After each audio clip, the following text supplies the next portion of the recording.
ഈശോയിൽ ഏറ്റവും പ്രിയമുള്ള സഹോദരങ്ങളെ, ഞാൻ വളരെ പ്രധാനപ്പെട്ട ഒരു കാര്യം നിങ്ങളുടെ ശ്രദ്ധയിലേക്ക് കൊണ്ടുവരാനാണ് ഇന്ന് ഈ വീഡിയോയിൽ വരുന്നത്.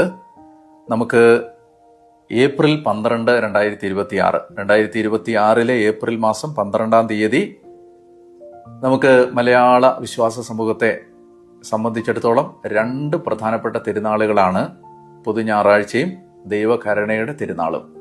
ഏപ്രിൽ 12 ഞായറാഴ്ച.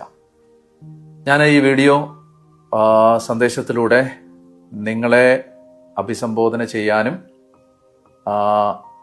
ഇത് സംസാരിക്കാൻ ആഗ്രഹിക്കുമ്പോൾ ഞാൻ ആദ്യം തന്നെ നിങ്ങളോട് പറയട്ടെ, പ്രിയപ്പെട്ടവർ, ഈ വീഡിയോ നിങ്ങൾ പരമാവധി ഷെയർ ചെയ്യണം. ഈ വീഡിയോ ഷെയർ ചെയ്യുന്നതിലൂടെ നിങ്ങൾ ഒരു ആത്മാവിനെ ചിലപ്പോൾ നരകത്തിൽ നിന്ന് രക്ഷിക്കാൻ കഴിയും. ദൈവത്തിൻ്റെ കരുണയിൽ ആശ്രയിക്കാൻ ഒരു ആത്മാവിനെ പ്രേരിപ്പിക്കാൻ കഴിയും. അതുകൊണ്ട് നിങ്ങൾക്ക് ഏതെല്ലാം പ്ലാറ്റ്ഫോമുകളിൽ ഇത് ഷെയർ ചെയ്യാൻ കഴിയുമോ അതിലൂടെ എല്ലാം ഈ വീഡിയോ ഷെയർ ചെയ്ത് പരമാവധി ആളുകളിലേക്ക് എത്തിക്കണം എന്ന് ഞാൻ ഓർമ്മിപ്പിക്കുന്നു. ഏപ്രിൽ 12 പൊതു ഞായറാഴ്ചയും ദൈവകരുണയുടെ തിരുനാളും. അന്ന് കർത്താവിൻ്റെ അനന്തമായ കരുണ സ്വീകരിക്കാൻ ദൈവം നമ്മളെ ഒരുക്കുകയാണ്. വിശുദ്ധ ഫൗസ്റ്റീനയുടെ ഡയറിയിൽ 1784 പാരഗ്രാഫിൽ ഇങ്ങനെ പറയുന്നുണ്ട്. ഈശോ പറയുകയാണ് ഫൗസ്റ്റീനോട്, ഏറ്റവും വലിയ പാപിക്കും ഏറ്റവും വലിയ വിശുദ്ധനാവുന്നതിന് എൻ്റെ കരുണയിൽ ശരണപ്പെട്ടാൽ മതിയാവും. ഈ ലോകത്തിലെ ഏറ്റവും വലിയ പാപി ഏറ്റവും വലിയ വിശുദ്ധനാവാൻ എൻ്റെ കരുണയിൽ ശരണപ്പെട്ടാൽ മതി.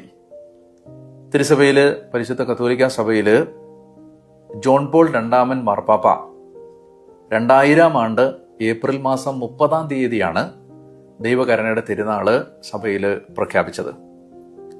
ഈ ദൈവകരുണയുടെ തിരുനാളിൻ്റെ വാഗ്ദാനങ്ങൾ ഞാൻ വേഗം പറയുകയാണ്.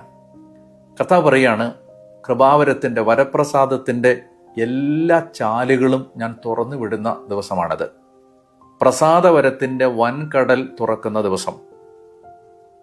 699-ാമത്തെ ഖണ്ഡികയിൽ ഫൗസ്റ്റീനയുടെ ഡയറിയിൽ പറയുന്നതാണ്. അതായത് നമുക്ക് കർത്താവിൻ്റെ കൃപ ഈ വിശുദ്ധവാരം കഴിഞ്ഞ് സ്വീകരിക്കാൻ കർത്താവ് നമുക്ക് തരുന്ന വളരെ പ്രധാനപ്പെട്ട ദിവസമാണ്. എല്ലാ കൃപയുടെ ചാലുകളും കൃപയുടെ കടലും തുറക്കപ്പെടുന്ന ദിവസമാണ്. ഈ തിരുനാളിന് ഒരുക്കമായിട്ട് പ്രത്യേകം ശ്രദ്ധിക്കുക, കുമ്പസാരിച്ച് പാപം ഉപേക്ഷിക്കാൻ തീരുമാനിച്ച് വിശുദ്ധ കുർബാന സ്വീകരിക്കുന്ന ആത്മാക്കൾക്ക് പരിപൂർണ പാപമോചനവും കടങ്ങളുടെ പൊറുതിയും ലഭിക്കും. ഞാൻ ഒന്നുകൂടെ പറയാം.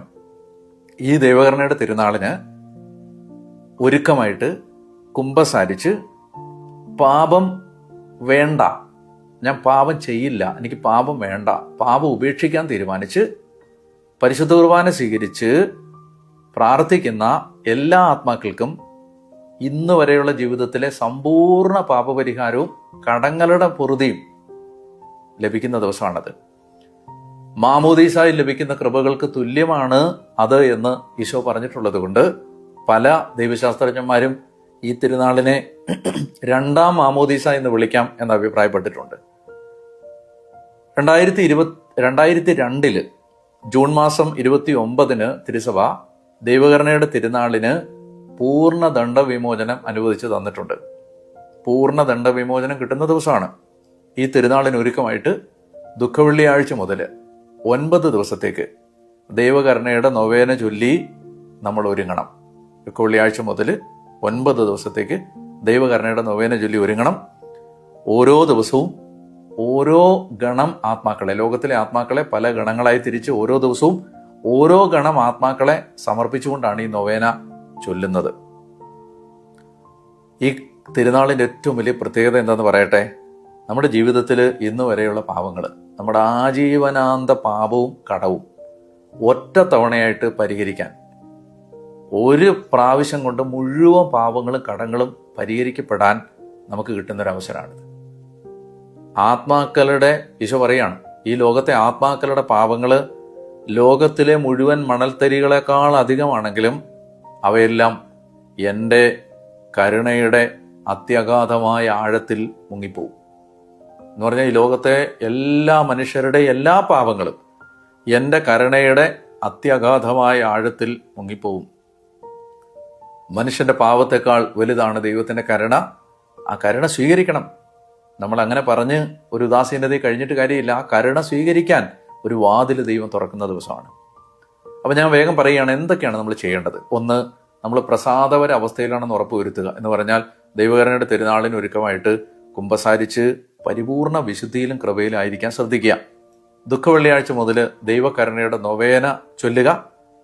ദൈവകരുണയുടെ തിരുനാൾ ദിവസം, അതായത് ഈ വർഷം നമ്മൾ ഏപ്രിൽ മാസം 12-ാം തീയതി പൊതു ഞായറാഴ്ച ദൈവകരുണയുടെ തിരുനാൾ സഭ ആഘോഷിക്കുന്ന ദിവസം പരിശുദ്ധ കുർബാനയിൽ പങ്കുകൊണ്ട് ഈ തിരുനാൾ ആഘോഷിക്കുക. 4-മതായിട്ട് ദൈവകരുണയുടെ ഛായാചിത്രം വണങ്ങുക. യേശുവേ ഞാനെങ്കിൽ ശരണപ്പെടുന്നു എന്ന പ്രാർത്ഥന ആവർത്തിക്കുക. Jesus I trust in you എന്ന പ്രാർത്ഥന ആവർത്തിക്കുക.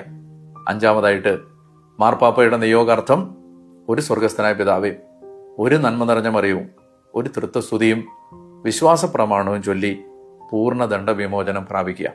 പ്രിയപ്പെട്ടവരെ, ഞാൻ ചുരുക്കിയാണ് പറഞ്ഞത്. നിങ്ങളെ ഞാൻ ഏറ്റവും സ്നേഹത്തോടെ പ്രോത്സാഹിപ്പിക്കുകയാണ്. എല്ലാവരെയും പ്രോത്സാഹിപ്പിക്കണം. കുടുംബാംഗങ്ങളെല്ലാം ഇത് പറഞ്ഞ് പ്രോത്സാഹിപ്പിക്കണം.